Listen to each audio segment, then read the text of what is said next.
यम नियम किस लिए है? क्योंकि हमें मन की शुद्धि चाहिए, चित्त की शुद्धि चाहिए। जो राग द्वेष काम क्रोध मोह लोभ ये सब डटे हुए हैं, बार बार हमें उकसाते रहते हैं, कुछ न कुछ विपरीत कर्म करने के लिए हमारी शांति को छीन लेते हैं। हम शांति से बैठे हैं, कुछ काम करते हैं, शांति से जीवन जीते हैं, एकाएक किसी के पास से ले लेने का विचार आता है, ज़्यादा प्राप्त करने का विचार आता है, किसी का हक छीन लेने का विचार आता है, किसी पर क्रोध करने लगते हैं। कभी कभी मन ही मन असंतोष उत्पन्न होने लगता है और कर्म में से हमारा मन हट जाता है, आनंद में से मन हमारा हट जाता है। तो ये सब बार बार उत्पन्न होते हैं, जो शॉर्ट टर्म की स्मृतियाँ हैं, जो कर्म परिपक्व है, जो क्रियामान हो गए हैं, मतलब जो आज हमें फल देने के लिए रेडी है, वो कर्म सबसे पहले हटाने चाहिए। और वो कर्म किन के साथ जुड़े हैं? चेतन माइंड के साथ। आज हम जो क्रिया करते हैं उनके साथ डायरेक्टली जुड़े हुए हैं। मैं एक सिंपल सा एग्जाम्पल देता हूँ। एक शराबी है, शराब पीता है, तो आज उनका चेतन माइंड है जो वो पूरी तरह से शराब में डूबा हुआ है। मतलब शराब पीने की समय समय पर उन पर को तलब लगती है कि मैं शराब पीऊँ। अब उनके अनुरूप जो कोई संस्कार है वो जागृत होते रहेंगे। तो शुरुआती बेज में ये जो चेतन माइंड की जो हैबिट्स है, आदत है, उसे सुधारनी होगी। तो उसी तरह से हमारा चिड़चिड़ा स्वभाव है, कोई हिंसात्मक वृत्ति है, असत्य बोलने की आदत है,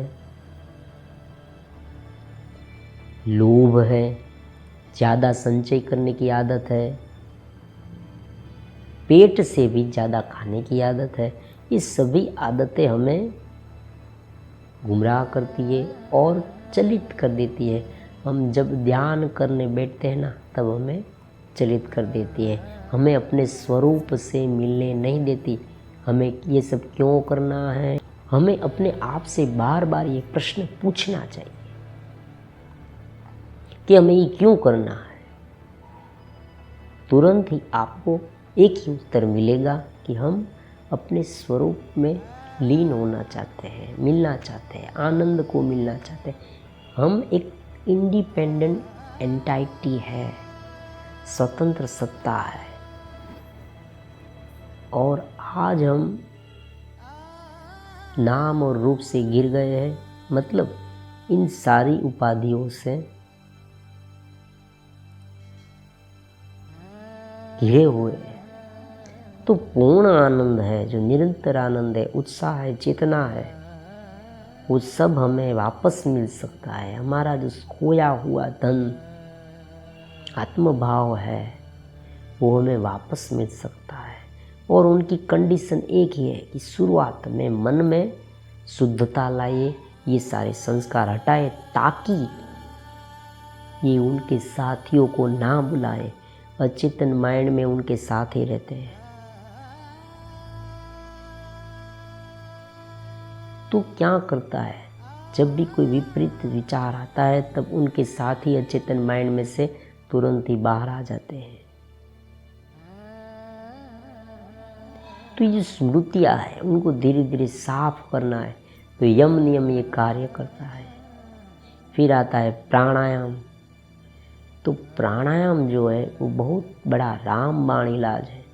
अगर आप मन को एकाग्र करने की कोशिश करें और आपका मन एकाग्र ना हो, आप बहुत बार प्रयास करते हैं लेकिन मन एकाग्र होता ही नहीं। जैसे ही आप मन को स्थिर करें कि तुरंत ही अलग अलग प्रकार के विचार उभरते ही रहते हैं। तो प्राणायाम कीजिए। और मैं तो कहता हूँ रेगुलर बेस पर प्राणायाम करना चाहिए। जब आप साधना करते हैं ना, मेडिटेशन करते हैं, तब शुरुआती समय में प्राणायाम करने चाहिए।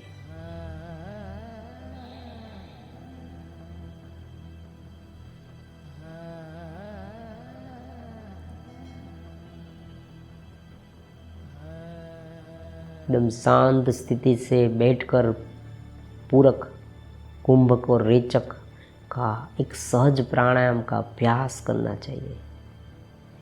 धीरे धीरे जब प्राण जब है वो स्थिर होता जाएगा, उसी के साथ साथ मन स्थिर होता जाएगा। और प्राण की ये जो सभी क्रिया है प्राणायाम की, उनके साथ कुंडलिनी योग जैसा बड़ा सैद्धांतिक ज्ञान है। योगियों का मानना है कि सुषुम्ना नाड़ी है, उस सुषुम्ना नाड़ी के माध्यम से अगर प्राण को ऊपर ले जाए तो अलग अलग चक्र जागृत होते हैं। ये चक्र दूसरा कुछ नहीं, अलग अलग क्वालिटीज़ हैं। हम एक एक बंधन से मुक्त होते हैं। चित्त की जो गांठ है, भागवत में इनके बारे में, भागवत महिमा में बहुत ही सुंदर सा निरूपण है। सातों चक्रों का भेदन करते हुए जब सहस्त्रसार में प्राण पहुंच जाता है, मिलन होता है।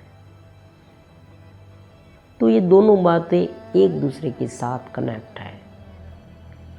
मान लीजिए कोई व्यक्ति मन के स्तर पर प्रयास करे, मन एकाग्र करे, या ज्ञान के स्तर पर मैं ब्रह्म हूँ, सत्य हूँ, चित्त हूँ, आनंद हूँ, ऐसा सोचे, या भक्ति के द्वारा